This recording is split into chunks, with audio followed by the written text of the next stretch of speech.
Where does Superman go when he wants to play cards by himself? Fortress of Solitaire? Yes.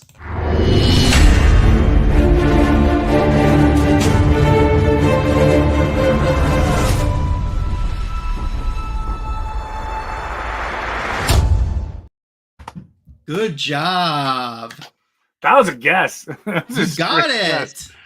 Good job. I love that. I think that's a Fanboys first. I think it is. Yeah. Look, we're starting out the show awesome already. It's the greatest DC Comics show on YouTube. It's Fanboys Live and the Retro Review, and welcome to the show. Signature King, the Royal of Foils, is with me. How are you, and how was your week? Any comic book purchases or hunting or been eBaying or anything? Yes. I got some cool stuff. I did hit the LCS. I picked up, my normal subscription, but I picked up for our book show tonight a mystery. Oh, cool. So we'll see. What did I get? I don't know. It is cool. Okay. I bet you're excited to find out. I know what it is. Oh, okay. Because I'm looking right at it. Oh, okay. But you can't see it. No, I can't. I love it. Awesome.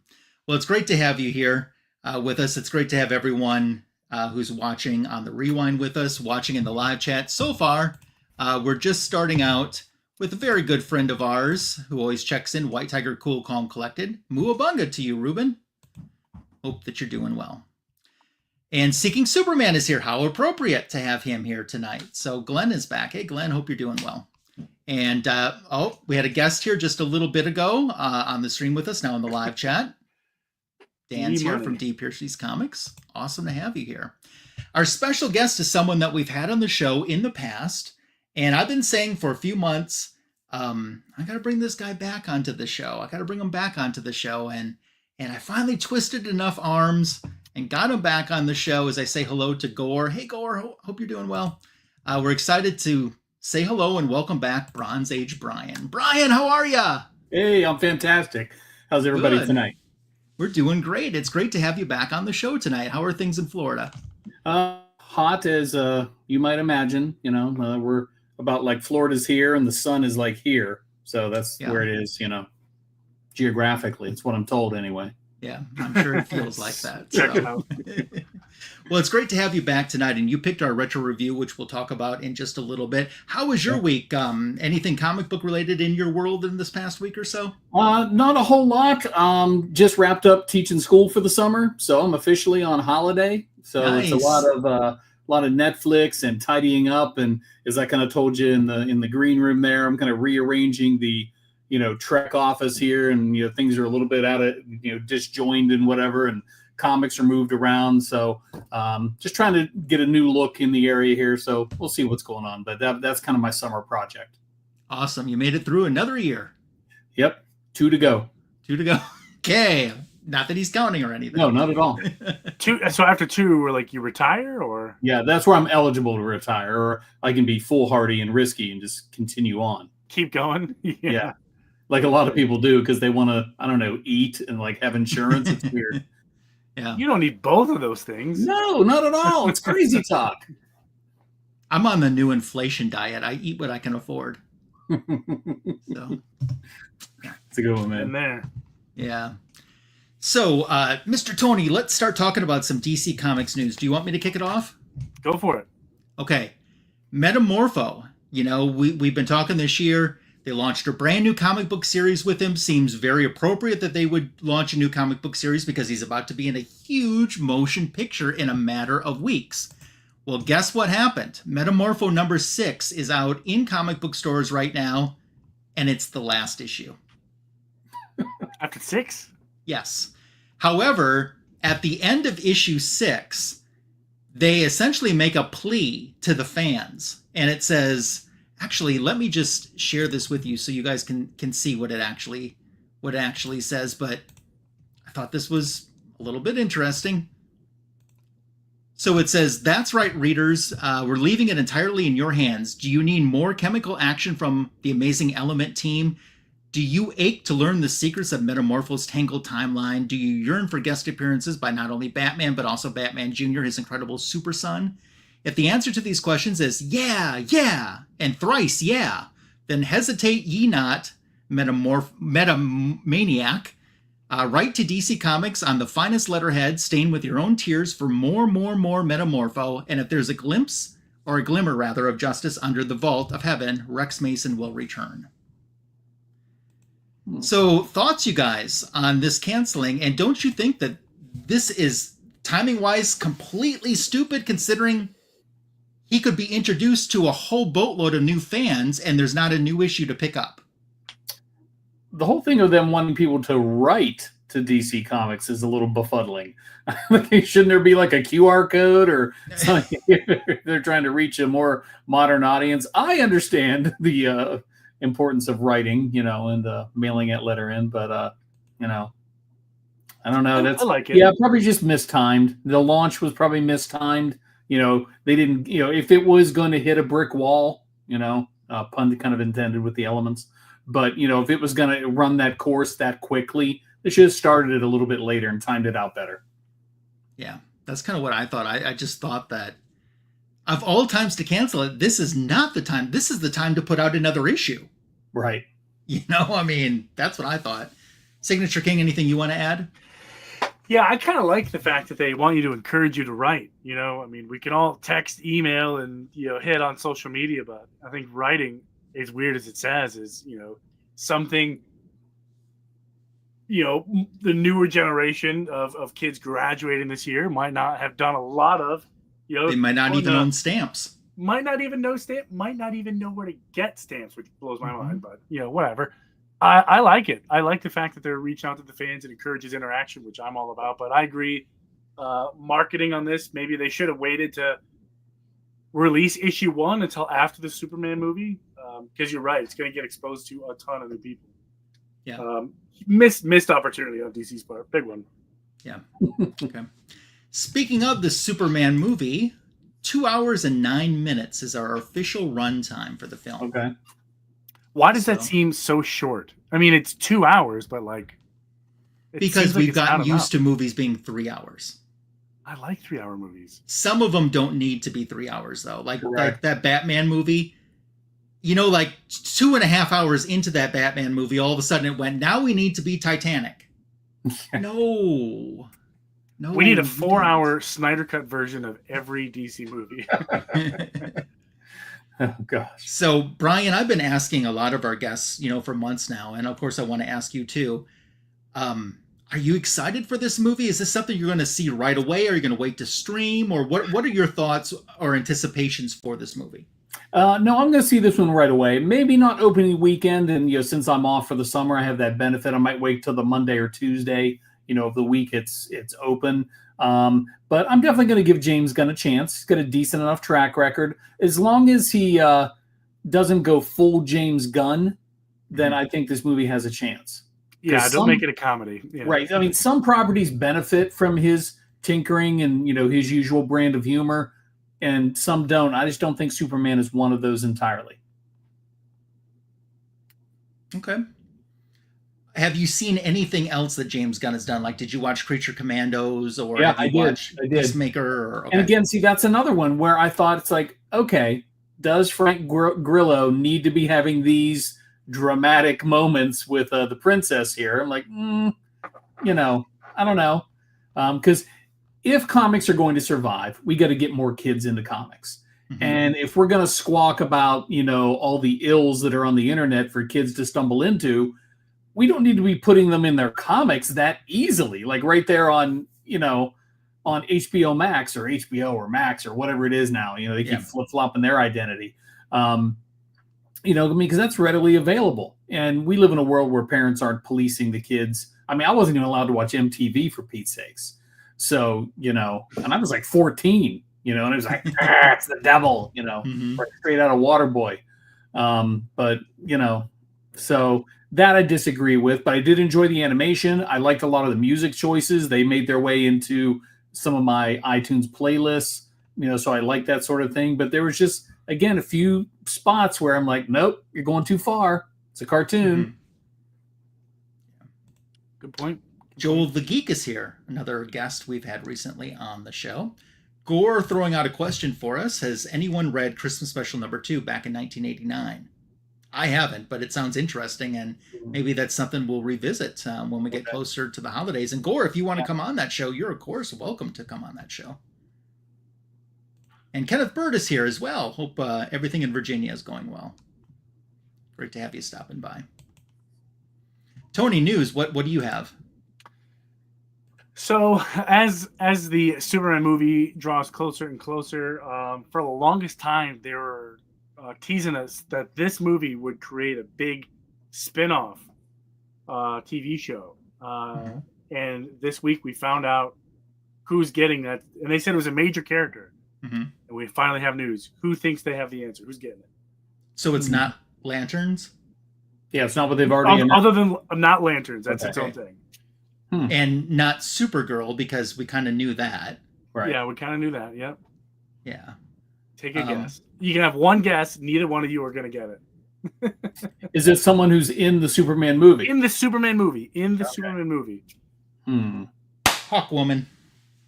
That's a good guess, but that's wrong. I want it to be right. I think it'd be good too. So it's not Hawkwoman.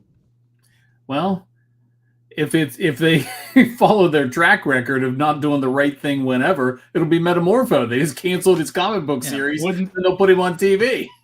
I completely agree. It is also not Metamorpho. It is Crypto the Superdog.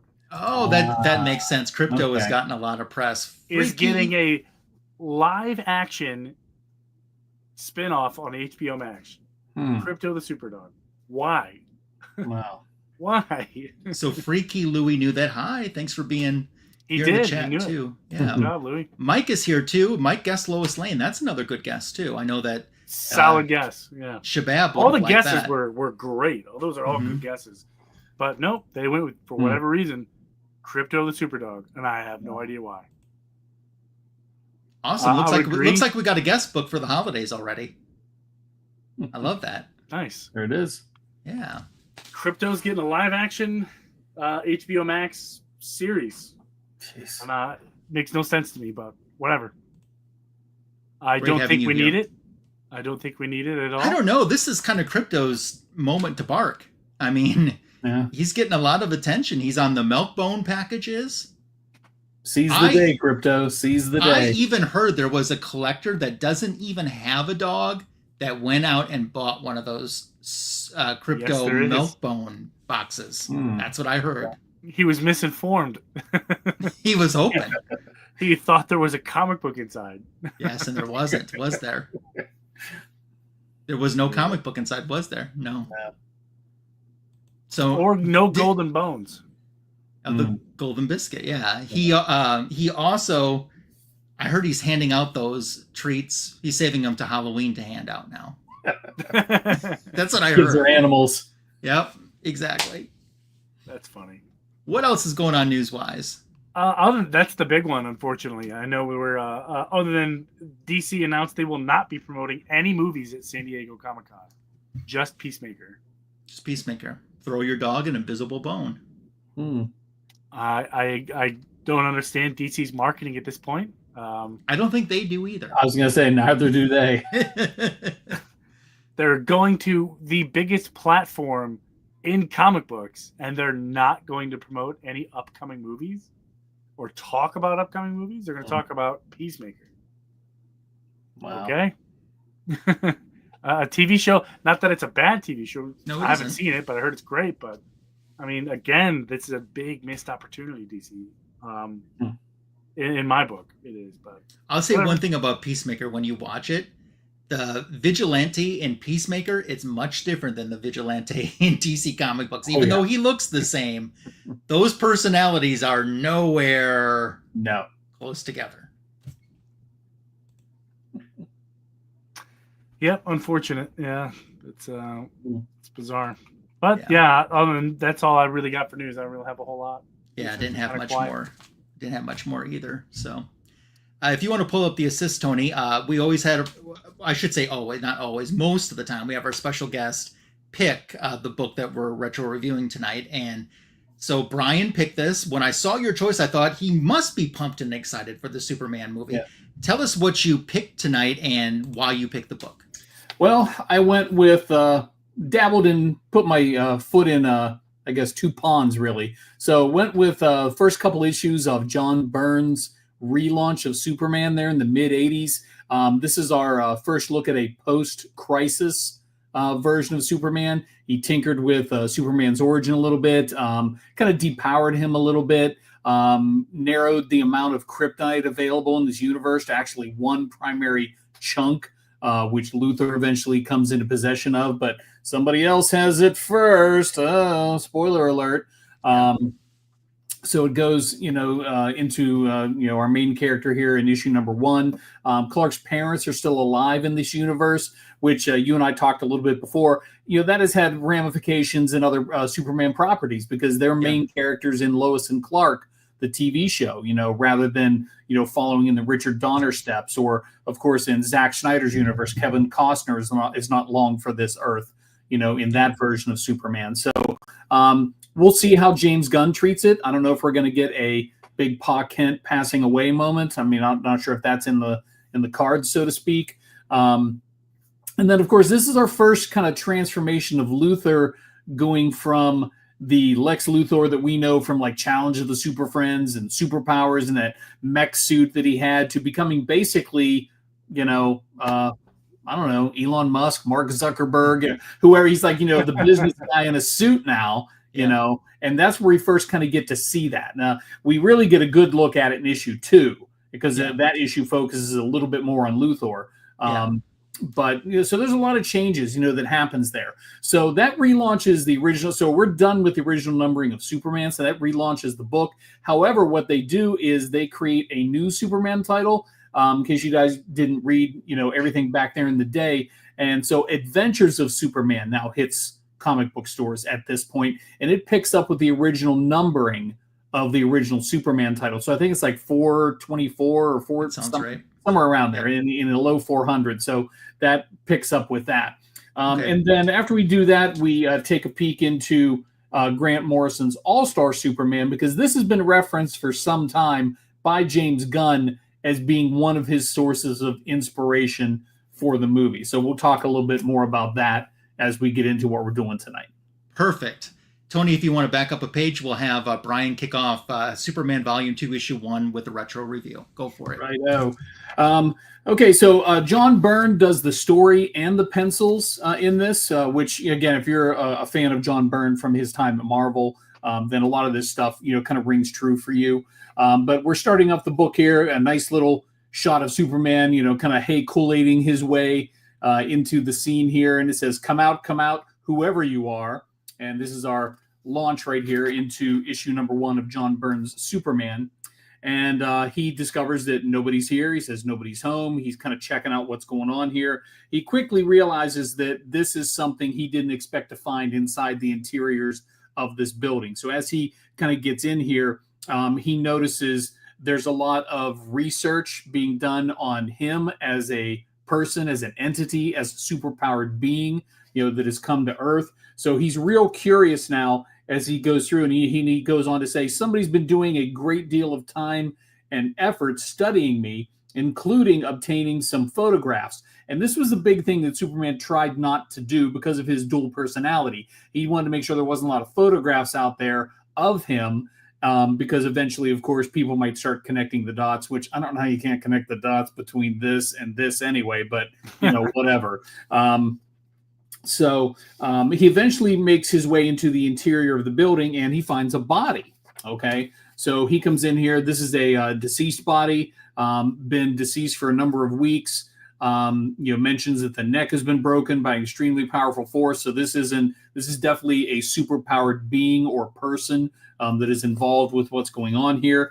What we'll eventually learn is this doctor here is the person who's responsible for bringing our nemesis of Superman into the being here, and he was featured extensively. Now there's a mini series before this, so before we get to the launch of this comic, there's a is it a 6 or a 12 issue miniseries? I think it's a 6-issue miniseries called Man of Steel, and that's where Byrne first dips his toe in the water here, playing with Superman. We get our first peek at some of these characters and how they look.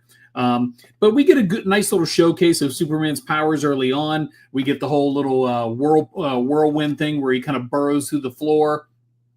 And he says here that it's obvious that our late friend on the table knew more about secret origins than anyone is supposed to. So he's trying to figure things out as he goes around through this. So now this is in a complex that he then eventually decides to basically kind of burrow around. So he drilled his way down into the earth, and he's going to burrow around.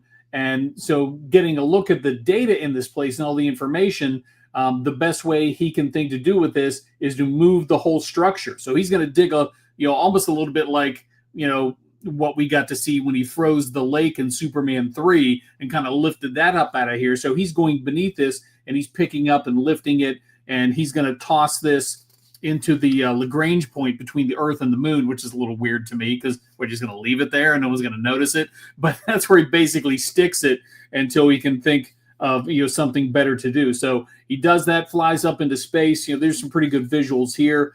Classic John Byrne.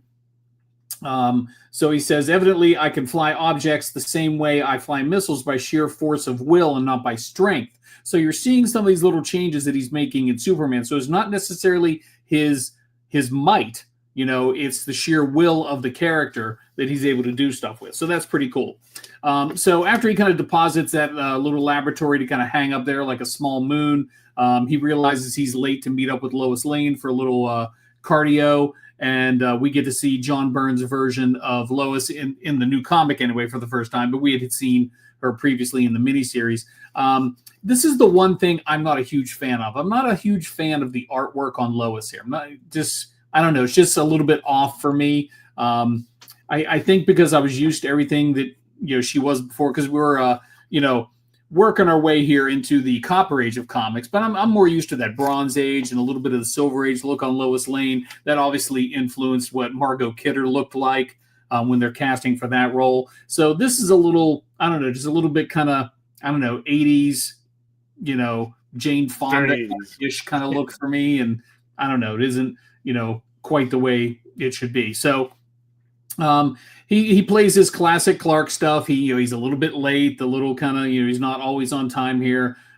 Once then we get started doing this little cardiovascular stuff, they're going to go for a little run. So they're kind of walking through the park, having a little chit chat. And then they quickly stumble upon something's amiss here over in this alarm at the bank. So obviously you can hear, Lois's ears and Superman's ears are tuned to this real quick. So Lois wants, of course, as she always does, wants to go get the scoop, wants to go to the story. Clark is like, hey, should we not do that? You might want to be careful here. And then we quickly run into, although not mentioned by name, this is John Corbin, who will turn out to be Metallo. And here's what's a little interesting to me is we get this look of Metallo, on the front of the comic. And it's quite a while in this book as we go through the pages as Clark confronts him and realizes that, he's not just a muscle-bound dude who stepped out of the like a WWE ring, moments ago. And there's more to this guy. So even though he's pulling his punches because he doesn't want to tip his hand that he's Superman, so he's kind of pulling his punches a little bit, but he quickly realizes there's more to this guy. So he essentially lets Metallo kind of deposit him in another area of the room. He smacks him, lets him land over there. That way he can, of course, pretend to be unconscious or what he, normally does and jet out of there, do his little quick change act, come back at Superman and try to resolve the situation. The gentleman we're seeing here, though, as he's, kind of introducing himself as Metallo, that doctor there that we were in there, that is Professor Vale, Professor Emmett Vale, I believe it is. So he turns out to be a guy or a character that had been researching Superman. Like he knew something was amiss from watching old, like satellite tapes and stuff, that when Superman's rocket came to Earth, he kind of picked up on it after watching stuff after it had happened. He didn't see it as it happened, but after that had happened, of course, in this continuity timeline here too, as well, Superman is established as being the sole survivor of Krypton. So we've got no Bottle City of Kandor. Sadly for you, Ryan, no Supergirl. No Crypto, the super dog, to get his own TV series in Milkbone boxes. There's none of this going on. It's Superman rules the roost here. So he's in charge of everything. So Professor Vale found that rocket entering the Earth's atmosphere years after it happened. And then in the continuity of this comic, he later goes and steals that rocket from the Kent's farm. And that's where he discovers some fragments of kryptonite that are contained within, that kind of like wreck scene or whatever, that nobody really understood what they were. So Metallo kind of has his way with Superman pretty quick, and Supes can't really figure out why that is. But as a lot of us who know Metallo from more modern incarnations, especially the voice of Malcolm McDowell when he did it in Superman the Animated Series. I mean, that is probably one of the greatest iterations of Metallo that has ever been done. And he's in the cartoon Public Enemies and stuff like that. So that is just fantastic. But that's where we get to see Metallo's might, and what gives him the power over Superman is essentially a kryptonite heart that was provided to him by Professor Vale. So that's at the heart of his system, and he kind of stretched like this skin over Metallo to make him who he was. So Lois kind of gets caught in the middle of this a little bit. She watches what's happening with Superman, and she eventually, of course, tries to go figure out, hey, where's Clark? And she goes on the other side of that wall where she kind of thought she saw Metallo deposit him. And here she is. She's like, Kent, are you? Huh? And then there's that little hole left in the floor where Clark/Superman had drilled down through to get, out of there. Anyway, so then she kind of just, quickly deduces, as they do in comics, you got to speed things up. She's like, oh, he must have tunneled out here and doubled back to the front doors, and then, of course, that's how we get Superman. So Metallo continues to rough him up, and you can see it's actually kind of showing on his face. So that's a little bit different for us, for fans of Superman. We're not used to, and again, this is where maybe we're getting a little bit of the stuff we're seeing the trailers for James Gunn's Superman, because we see a bloodied and a broken Superman in that movie trailer. So that's a little bit odd for us. We didn't really get much of that except in Superman 2 when he was, after he kind of, exposed himself to the depowering red kryptonite in the Fortress of Solitude and lost his powers so he could remain with Lois as a human being. We saw him bleed in the diner when he gets beat up by, the truck driver bully. So this is a little bit different for us in the comics at this point to be able to see stuff. So we get a nice little back and forth as he's kind of interacting with Metallo here. And he's asking him why, I don't know you. I've never seen you before. Why attack me? Why try to kill me? What are all these reasons? So there's a nice little back and forth here going back between Superman's questions and Professor Vale's interaction with Metallo and how he, put the skin over his metallic hands. And then, of course, kind of released him on things. So he's kind of choking the life out of Superman at this point. The cops show up, kind of burst a little hole through Metallo. Again, some really good pencils here by John Byrne, and really good jawline on Superman. And that gives, Superman kind of like a chance to, get back on his feet here. And as you can see, he's kind of right back at it. He's down for the count just for a very short time. And he's like, you still don't understand, Superman. You can't hurt me. You can't kill me, but I'm going to do both to you. And then, of course, that's when you see the little flashback here of Professor Vale telling him, hey, I've put this kryptonite, one man can, you can, because you will have the one thing on Earth that can harm him, and it's kryptonite. So we get that introduced. And then there's the nice little backstory that puts it all together here, where he explains, for people that are new to this whole thing, what kryptonite is. And no one on Earth knows what it is. No one else but me. And, he explains a little bit about the rocket. You see a little shot here where he has picked up the rocket. And then he makes mention of, a message he decoded from Jor-El, from Superman's real father.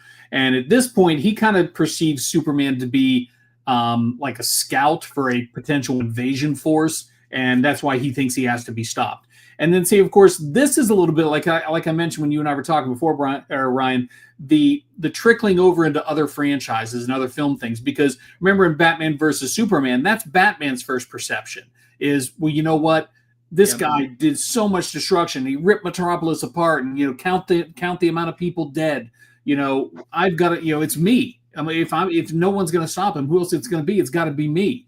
So when he then learns that there is a substance that can weaken and harm Superman. He then, of course, weaponizes it, and then we see how that plays out, in the movie here. So Metallo and Superman continue their struggle. We don't get our first little peek at Luthor until about, what is that, around page 20? We get a peek at Luthor. So his assistant comes in and explains the TV news is televising this, beatdown of Superman from Metallo. And she mentions that Metallo's got something that's going to kill him. And Luthor, of course, is surprised because in this kind of continuity, it's established that they're familiar with each other from the miniseries, but Luthor perceives him to be invulnerable. He can't be killed. So Luthor reacts to that, and he's like, kill Superman.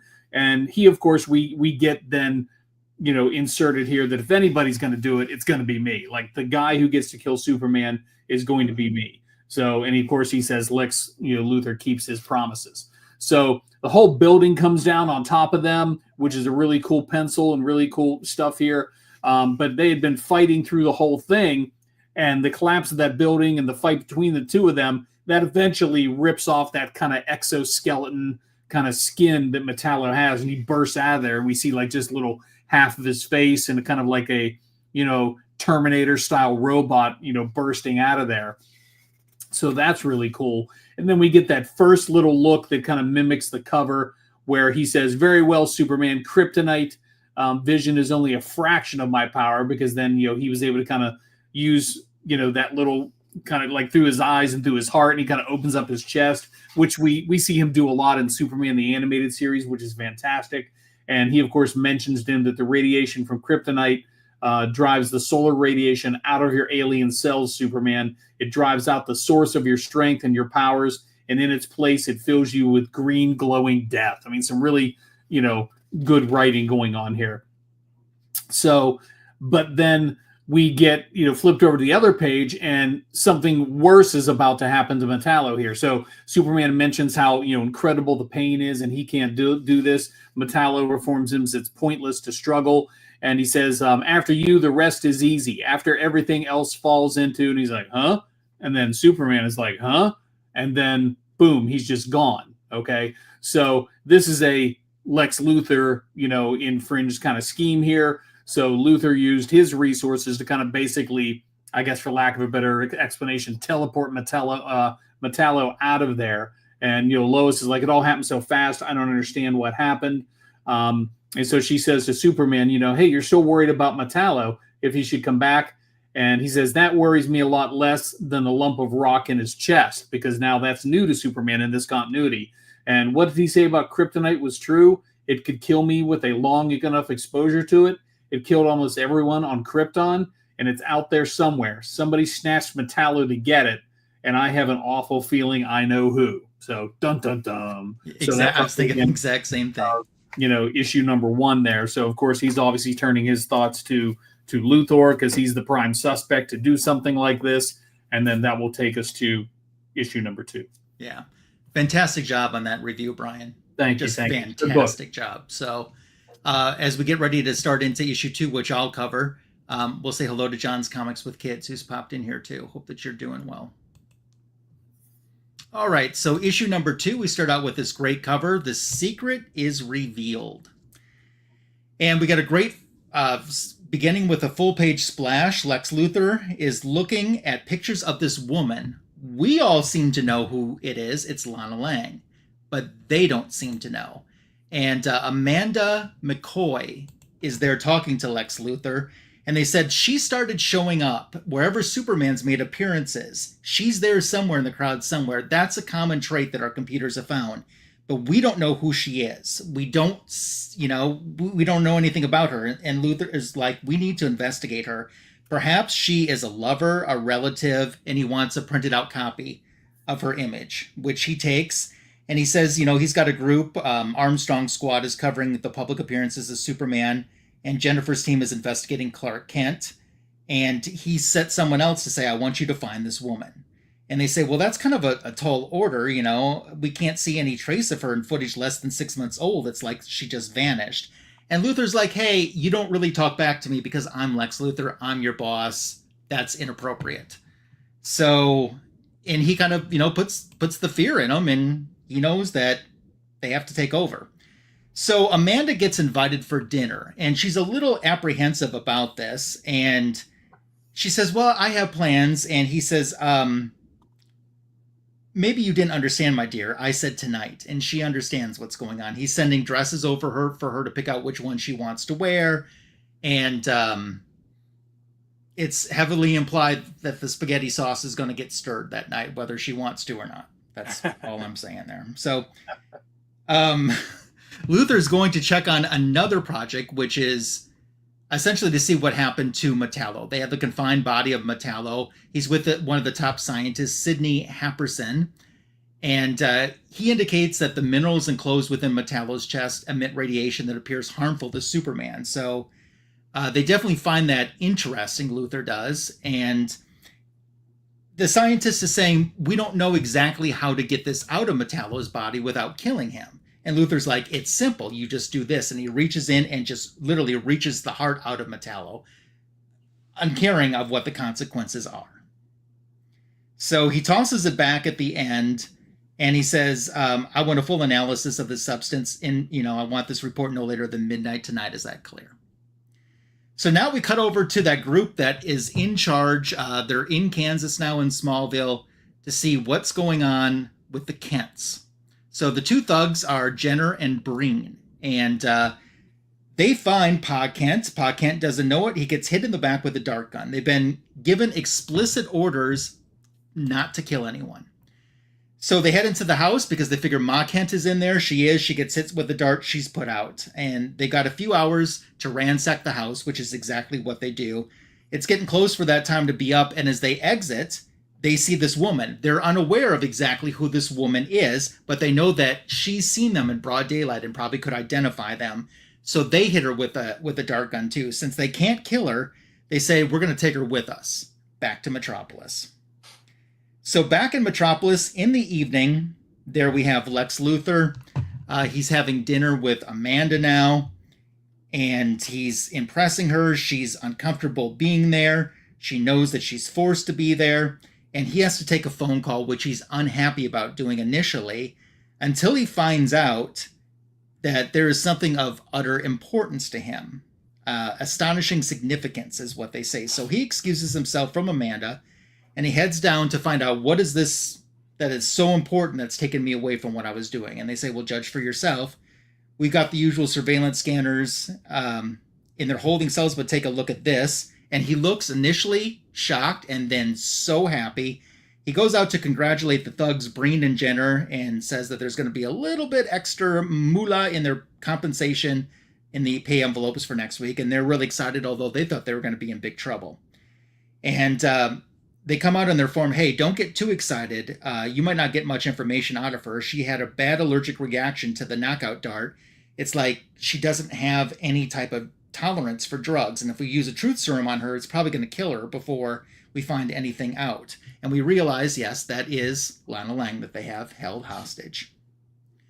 So the book is about Superman, so let's check in and see what he's doing. He's flying over the city at this point, just checking in essentially, and he's thinking about his confrontation with Metallo. So apparently a couple weeks have passed since issue 1 and issue 2 based on what he's saying.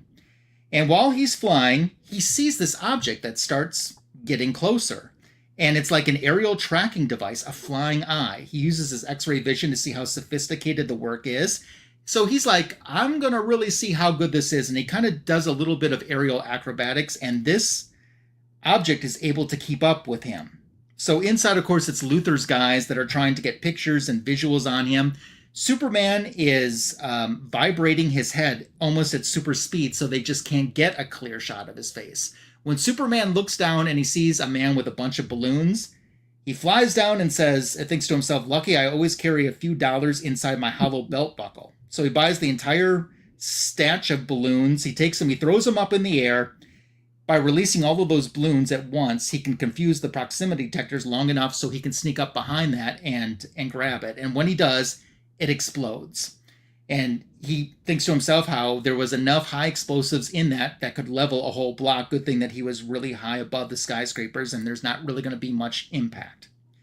So he flies on back to his residence, or should we say Clark Kent's apartment. And when he enters through the window as Clark, he notices these footprints, bloody footprints, human footprints, not more than an hour or so old, that lead to his apartment, then back down the hall to the caretaker's broom closet. He opens up the door to find a very beaten and bloody Lana Lang. She's asking for help from Clark. Obviously, she knows who he is. And he wants to know, how did you get here? What happened to you? She says, it was horrible. They kidnapped me. They tortured me. He's like, who and why? Slow down. Tell me everything. And she's like, I didn't get much of a glimpse of them before everything went black. And then I came to. I was blindfolded. They were hurting me. They wanted me to tell them everything I know about Superman. And he says, you should have. Your life is not worth holding my secret over. And she's like, no, you're wrong, Clark. You're more important to me. You're more important to the world. She's like, I didn't tell them anything. They had me for about 2 days. And when I woke up, they were gone, and I had a chance to escape, so that's what I did, and I came here. So, of course, Clark's going to take off as Superman to the location where she knew that she left from, and Luthor is monitoring all of this. By this time, it looks like the spaghetti sauce had been stirred with Amanda there. They're both in their robes afterwards, and Luthor's saying, when I discovered the mystery woman was from Kent's hometown, I figured she would head straight to Clark Kent and he would contact Superman. And Amanda's wondering if that's kind of dangerous. And, of course, he wants a more personal relationship. Make sure to call me Lex, And he's like, no, it's not more dangerous. It proved that the Lang woman, we moved her to this abandoned factory. So she's not going to know where we really are. This was all set up. And also during the ransack, of the Kent farm, they came across this scrapbook that talked about Clark's early years, then kind of stopped, and then it covered all of these mysterious things that happened. Anyway, Superman's back at this station where the two thugs are there. Superman flies in because he believes that they have Ma and Pa Kent as well. Luthor blows up the entire thing. He's hoping that it's going to take out Superman, but it doesn't. It definitely kills his employees, his thugs. Superman instantly knows that it's Luthor and heads straight for him, ripping open the door, and he calls him a crawling piece of slime. And, Luthor's playing, I don't know what you're talking about. And he's like, kidnapping, torture, murder, you're going to pay for this. And he's like, you're just overwrought, Superman, why don't you have some brandy? And Superman says, don't play innocent with me. You going. And as he's getting closer, he's starting to feel weaker and weaker. And Luthor's saying, is there some type of a problem? And you realize that he has kryptonite in his ring. And the closer that Superman's getting to him, the more this kryptonite is affecting him. Weakness in the knees, blurred vision. He says, tell me, Superman, does your stomach feel as if you swallowed razor blade? Does your skull feel as if it's lined with sandpaper? Does this feel familiar? And he's like, kryptonite? And Luthor's like, quite so. It's the only substance in the world that can kill you, and I have it. So how does that feel, old boy, to know that your life is in my hands? To know that all I have to do is stand here and the kryptonite radiation will do the rest. He's like, it's just that easy. I really don't want to play this game this way. I don't want you to worry about it, Superman. Or I do want you to worry about it, Superman, because I want you to have nightmares over this moment.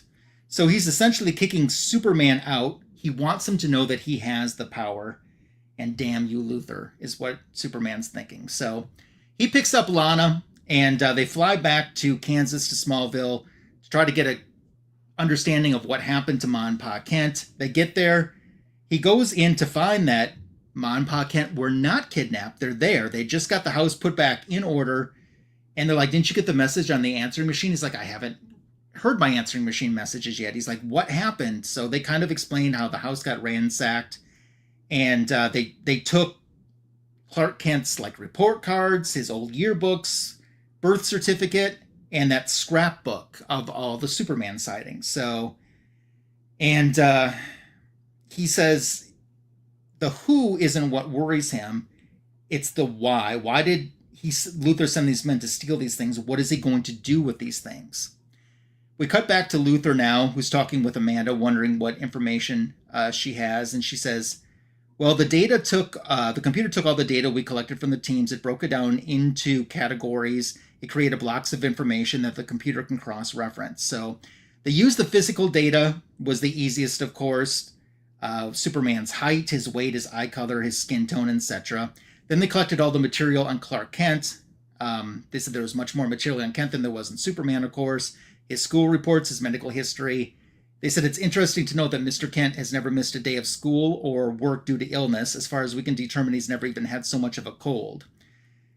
And then they said there's this curious moment where there's a gap of 4 years in his life. From the time he left Smallville to the time he enrolled in Metropolis University, there's no sign of him. And that gap corresponds almost exactly to the clippings in Martha Kent's unusual scrapbook. And Lex is like, okay, that's interesting, but that's not what I'm here after. What is the connection between Kent and Superman? Are they friends, brothers, cousins, or what? And she says, let's click the computer and have it tell us. And it computes to Clark Kent is Superman. And Amanda's like, oh my gosh, that never would have occurred to me. And yet, given the body of evidence, it's logical. It's flawlessly logical. And he's like, logical? Is it? To a machine, perhaps. But a soulless machine might not make that deduction. But Lex Luthor, I know better. I know that no man with the power of Superman would pretend to be a mere human. Such power is to be constantly exploited, to be used. But she says, but this is what the data says. And he's like, you failed me, Amanda. This conclusion is utterly useless. Remove it from my computers at once. Remove yourself, because I have no place in my organization for someone like you. You're fired, and the issue ends. Wow. Okay. Yeah. Hey, Mr. Gretzky, 9966. Hope you're doing well. I know he's getting excited for Heroes Con that's coming up soon. And now Superman can never be president because they found his birth certificate and he is not born in the United States. Yes. Jeez. So now we jump ahead. We jump ahead a little bit to the first issue of the All-Star Superman, which Mr. Signature King is going to review for us. Yeah, look at that cover. That's an awesome cover. Right? This right? Yeah, this right one. Yeah, that's it. Yeah. I always get that confused with another cover. The Doom Patrol cover. Milkman, because it's a very similar pose. He's holding the milk. Yeah, so we have our Doom planet here. I mean, they give you a real quick rundown of the Superman origins. We all have heard it a million times. So yeah, there we go. In 4 quick panels, boom, boom, boom, we have how Superman got here, and being raised by Mom and Pa Kent. So episode 1 is what they call it here. Pretty cool, called Faster. Yeah, we get this like spaceship thing. I'm not exactly sure what's going on here. Looks like they're flying above the sun because they say that the temperature is 40 million degrees. That seems a little warm. I recommend some sunscreen if you're going to visit this place. And then they're starting to curse Lex Luthor, death courtesy of Lex Luthor, which seems really weird.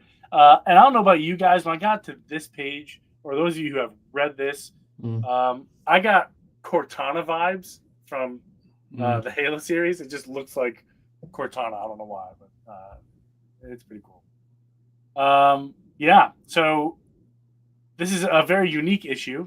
I almost thought this was like a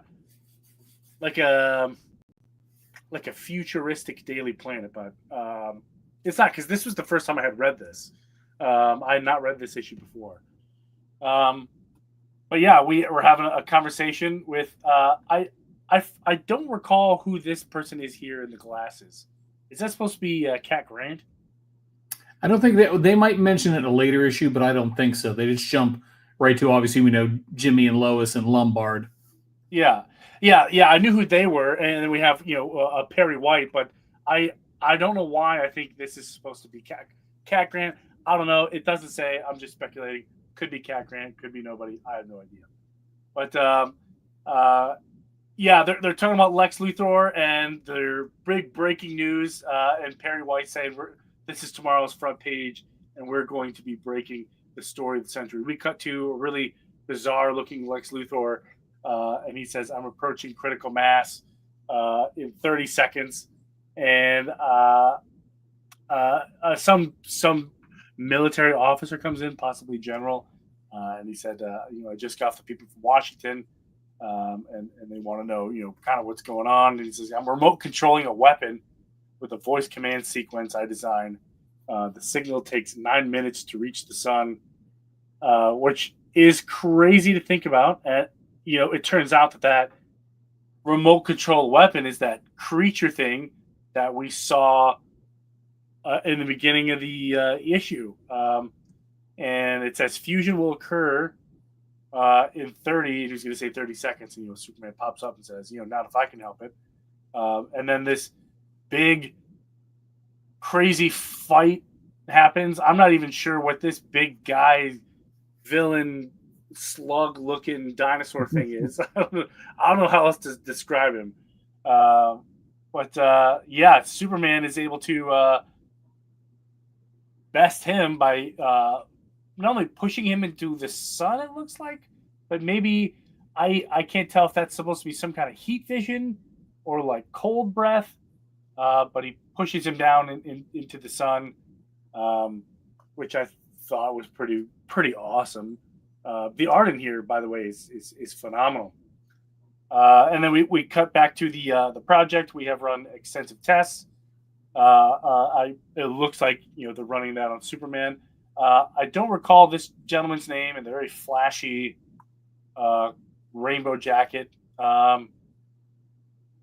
Gosh, what was his name? Do you guys remember his guy's name? I don't even remember. I thought I took a note on that, but I don't see it on my scroll here. Though. Yeah, I don't recall. So this Willy Wonka-looking scientist from the future. It's true. That's a really accurate description. He's got the cane and everything. They're running some tests on Superman.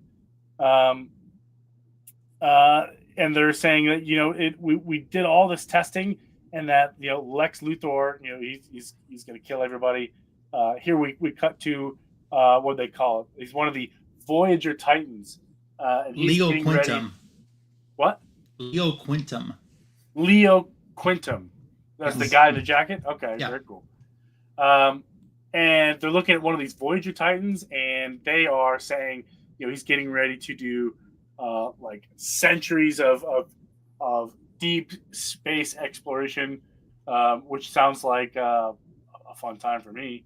This robot's going off here and obviously exploring space. This is the best part of this whole story, though. I don't know why. Perry White is saying Clark Kent is fired in 5 seconds. We cut to this boy, and he's chasing his dog, and you can see Superman in the background. He's coming up on him. 3, 2, and then you see Superman kind of stumbling in, and real quickly he's able to like fix everything he kind of messed up, and then he just kind of falls through the door. That was pretty cool. I don't know why I found that so amusing, but we cut to the Lex Luthor, and he's saying that he's going to do something terrible to Superman, and the epilogue here we cut to Lois and Clark, and they're crossing the street, and it's interesting because I'm not sure. Okay, I see what happens now. But yeah, Superman he runs into a gentleman, and here's the part that was very confusing because he runs into this guy, right? And then in his way, there is car parts in the middle of the road, and you can see this guy here kind of yelling down the street, which I thought was this red part right here. Maybe there's some kind of weird floating bus, but it's obviously not. It's whatever this is. He calls Clark Kent a clumsy idiot, and he yells at Lois Lane, your boyfriend is an idiot. And Lois obviously doesn't take crap from anyone. She says, how dare you? And he's not my idiot. So obviously in this point, it doesn't seem like they're, together. And here we have a reveal that, Clark Kent is Superman, the big cliffhanger at home. That is the abridged version of this issue, which is ends right here. Awesome. Great. Thanks, Tony. Right. So discussions, thoughts about these, because these are kind of, as Brian said, like what James Gunn has said has been influential issues for him. So we might see tweaks or elements of these coming into the movie. Thoughts about this? I like the John Byrne stuff. It was time for a reinvention, but it's not so far away from your original Superman. I liked it. Yeah. The bad part is Byrne, which sometimes, again, I've never met the gentleman, but a lot of people say he can be a little bit of a curmudgeon to work with. And he was only on the book for like 2 years. He only, I think, did up to issue 22 or 23, and then he moved on. Now that particular volume 2, I think it went up into the low 200s. It went for a little while before they did something different with that there. And that's a long time for a book to be in existence that you started and then, I don't know, kind of abandoned, for whatever reason. So that was interesting. And then our all-star, Superman there. I know there's a big plot point throughout that 12-issue series about what they were Morrison referred to as the 12 labors of Superman, which is very much like the famous 12 labors of Hercules. And unfortunately, I think that's why I didn't collect it, because once I found out that was kind of like the plot point, we've seen that before. We even had that in Shazam, at one point when they were redoing, that when he had to, Atlas and carrying the world and all that stuff. So they Wonder Woman had that too. Yeah, they've gone through that before, with the Trials of Shazam, which is like, the Trials of Hercules and whatever. So I don't know. So I wasn't super into, and at the time I was collecting a bunch of books anyway. So when you're not instantly into something, it's easy to shave something off your list. But he's made mention that the treatment of Superman in here, the Lex Luthor character, and I guess Superman's kind of humanity is kind of at the core of what's going on here. Now, I hope they don't do what Snyder did too quickly, which was, kill your main guy, right? So we went real quick from Man of Steel to Batman vs. Superman to boom, you're dead. And like, wait, what? Well, what? We jumped into Doomsday way too quick. That should have been something, drug way out. So, am I allowed to spoiler alert this series? Yes. Okay. Yeah, absolutely. Because this version out a of couple Superman minutes. basically, it's been out for a while. So, this version of Superman doesn't survive. He basically gets poisoned by his time in the sun. He gets some kind of radiation poisoning, and his levels are all out of whack, and he eventually dies. And one of the labors that he performs is kind of giving Earth it doesn't really make a whole lot of sense, so I'll just say it, but he basically leaves a recipe for scientists to create another Superman. So leaves like a piece of his DNA or something. And so the book ends with like them opening this thing, and it's like the plans for Superman 2. And I'm like, did Richard Lester leave this behind, or what happened? But that's kind of how the book ends. And it's just a little weird. And Ryan, you and I talked before, there were a lot of other plans for this all-star line. The Batman and Robin thing worked pretty good. That was great Jim Lee art and Frank Miller storytelling. I enjoyed that a lot. And then there was, as we talked, the Adam Hughes All-Star Wonder Woman that never saw the light of day. Yep. And I think that could have been really something incredible. But for whatever reason, I know he was doing like Byrne was doing. He was doing the story and the pencils. And sometimes I guess that can be overwhelming for any creator, and it just never materialized. Yeah. Johnny Dome has popped in. Thanks for being here. Appreciate you very much. Hope you're having a good weekend. Tony, anything you want to add in? No, that's great commentary. Overall, I would grade these issues, 8 out of 10. But it's compelling to see, different creators' takes on, Yeah.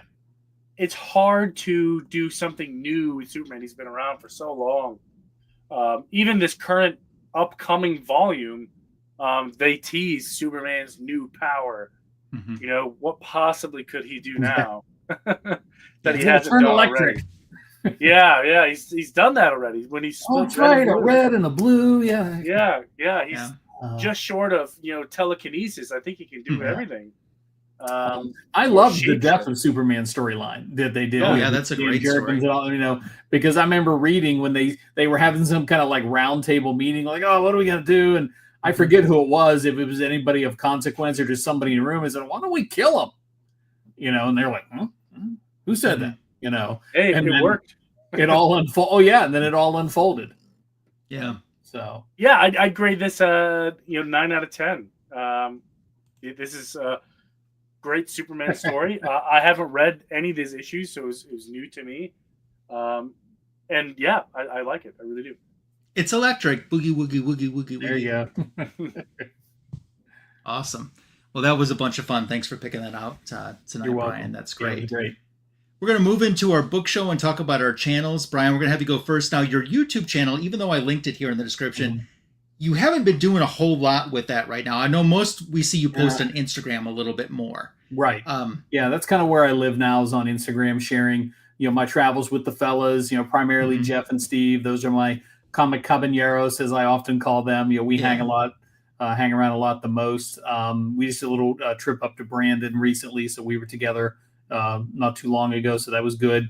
But I will say one thing for your older videos, which is another reason why I linked this in here. If you are a YouTube creator or wanting to be a YouTube creator, watch this guy's videos, because my videos are nowhere even in the same level as his, but I always have aspired to try to do a fraction of what you accomplished in your videos. And you are such an amazing content creator, and definitely an influence to me. Besides being a good friend, that's another reason why I still go back and watch some of your old videos, and I'm just like, I just like your eye and I like your style for things. I appreciate that, man. Thank you very much. Yeah. That was a good time in my life, though, where I was doing a lot more traveling than I am now. I was just going to a bunch of different places, and I'm like, man, there's comic shops in this area. I'm going to do this, so it's just a different time in my life. And that's my career, actually. I teach video editing at the high school. So it just got to a point where I was doing so much content for the school. I'm making all these lesson plans, doing all these videos. And it's like, oh, what am I going to do when I get home? Oh, make a video. Content creation. So I'm like, I'm going to lose my mind. So I just hit the pause button. And that way it's kind of been better for us, when I go out to the shows now and stuff, we get to enjoy the shows, and I'm talking to people. Yeah, I get people, rather than me running around with my camera, getting all this stuff and worry about where I'm going to do this. And so I'm enjoying the shows a lot more, when I go places.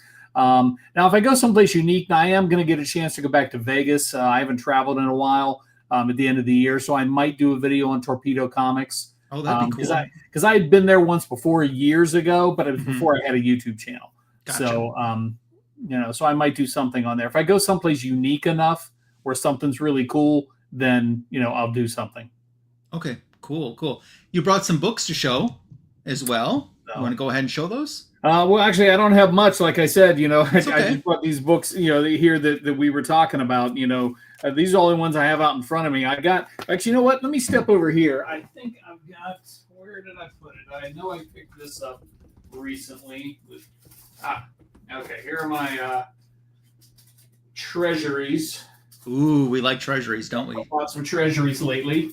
So I forgot, because these obviously don't go neatly into comic book bins. Well, let's start with Superman, since we're talking about this. Now, this one's a reprint. Okay, but still, the iconic Neil Adams, Muhammad Ali, Superman. Yep. The colors in this book from the reprint and the transfer from the original are incredible.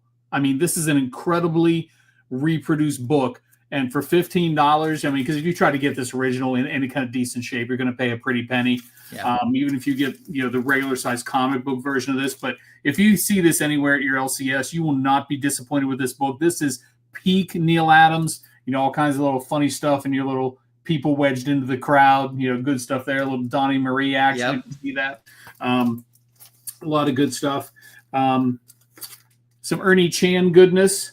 Oh, yeah. In this Conan the Barbarian. This is one of my favorite covers of all time. Now, that is again, I recently purchased this. I did have this originally as a kid years ago, but this is one of those ones that my mom snagged, and she's like, "What is that woman wearing? Good Lord, Brian."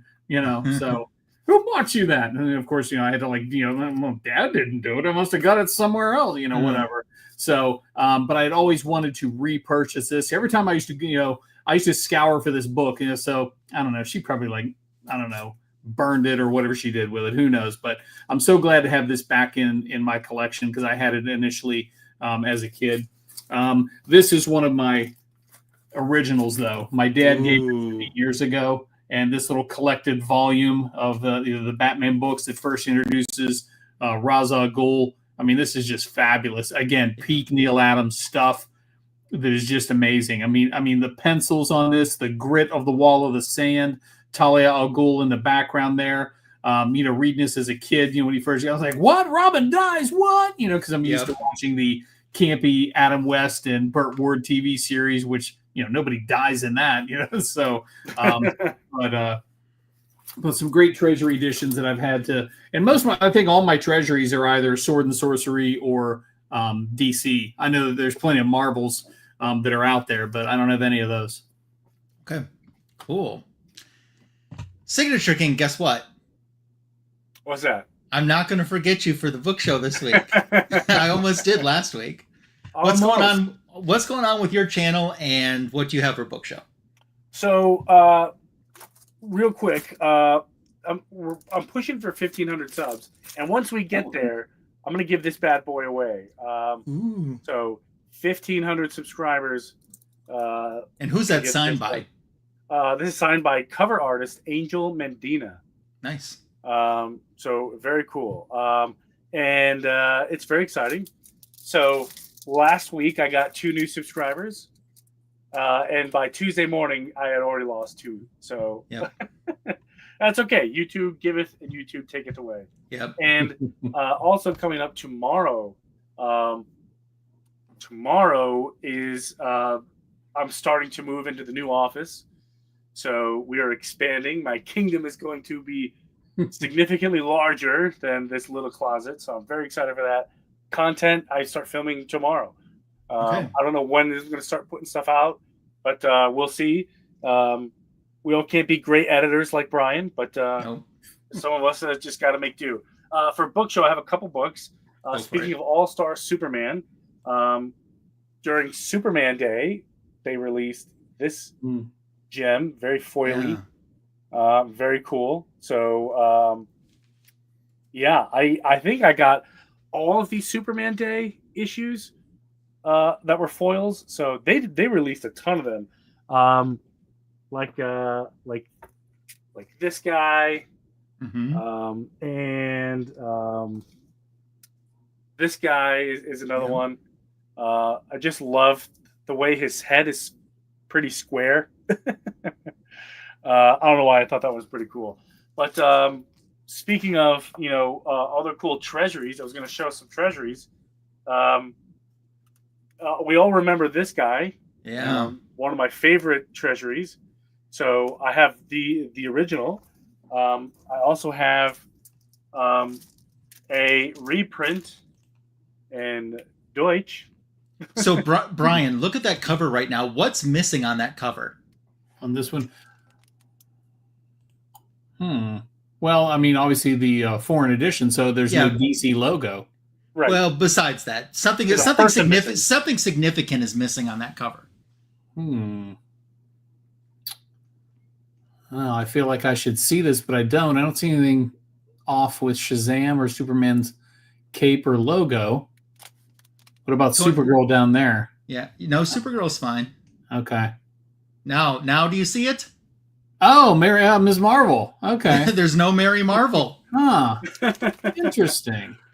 Yeah. So I have these two, and I normally don't do this, and Lasso, forgive me, but my LCS knows me too well. They set one aside for me. I felt cornered. I had to buy one. I had to buy one, so I got the foil. Okay. So now I have I went with the triple crown, the triple header. So we got the foil, the German, and the original. So, but cool. you know what, Signature? I knew that you had that because I watched your channel this week and saw it in a short. You do, yes, you do. But yeah, I think this is a pretty gnarly foil. It's the only treasury that I have that is also a foil. And I was like, you know what? Why not? I have the other 2 prints, so why not go for a third? Plus, it just looks cool. It does look cool. It just looks cool. But stay tuned if you want to check out the new office. I'm very excited to film it. I'm excited to move, expand. I'm building a new desk. It's going to be great. I have more telework space. Nice. I'm pumped. Great. Well, I have a book show to show, but first I'll talk about my channel.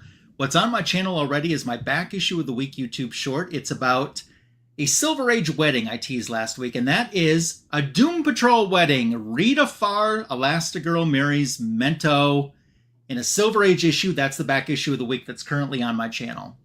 my comic book editions video that dropped this past week is a John's Comics with Kids prize win / AOK. So that is all currently on my channel.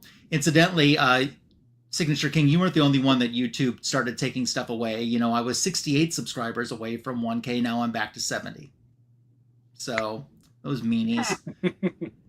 And coming up on the channel, there's a back issue of the week YouTube short for tomorrow that will tie into Father's Day, because that's next weekend. So that's the back issue of the week tomorrow. And Signature King, did you know I have a huge Grail reveal coming to my channel? Do you? Yes, I do. Bronze Age Bryon, did you hear that I have a huge Grail reveal coming to my channel? I just heard it. On Tuesday, you're going to see it. All right. I'm going to warn you, I shouldn't say this. It's a long video, because this is me. I don't believe you. But I'm really excited. There is an untold story in my collecting that it's time for this story to be told. And I'm ready to tell this story. And Tuesday afternoon. All right. So looking forward to it. I'm really excited for that.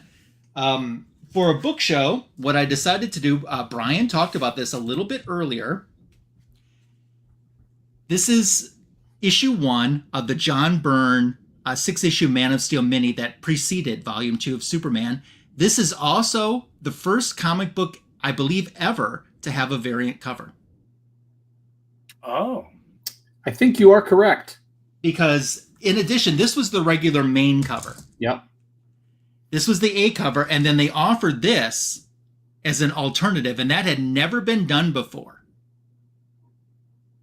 That's pretty cool. I think I have both of those. Yeah, the back shows future issues. Yeah, I recognize it now. Okay. Yeah, and that is in a clear backing board, too, thanks to my friends at Comic Clear Supplies. So I like it. Yeah. So one huge regret that I have, Glenn confirming that it was the first variant. One huge regret that I have at a convention maybe about 4 or 5 years ago, there was a copy of this autographed on the cover by John Byrne and Dick Giordano, and I was out of money before I found it. How much were they asking for it? $35. I should have found the money. 1,000? No, $35. So I regret that. I've seen the seller like even a couple months later, and it was gone, of course. Yeah. So regret that big time. I need a John Byrne autograph. I'd really like it on a Wonder Woman comic book, but a John Byrne autograph is a John Byrne autograph. And I do have something signed, Wonder Woman by Dick Giordano, but that dude does not get the credit for what he contributed. Yeah. So he could draw everybody, and it looked fantastic. So that's what I chose for my book show tonight. If you would like to do a virtual book show with us, share a cover on Instagram, use the hashtag Fanboys Live in the Retro Review. We'd love to see what you share with us. That would be awesome. So I think that he hardly signs anything for anybody. I know he's not going to sign anything if it's going to be graded. He absolutely won't do it. So I don't know why he would refuse. It's so weird. It's like, where do you I don't know. He's, Brian kind of alluded to this. He's got his own little rules and stuff. Yeah. I don't. To me, he's leaving money on the table. But whatever. Because he did to Namor what he did with Superman. He then left DC, bounces back to Marvel, relaunches Namor in 1990 or whatever that is. And I think he only worked up until issue like 25, 26. But I will say, had he not abandoned that book, Namor, we may not have gotten to see Jay Lee. Jay Lee's very first artwork was on, I think, issue number 27 of Namor the Submariner. Yeah. So very cool. Once again, there is a link for Bronze Age Bryon's channel.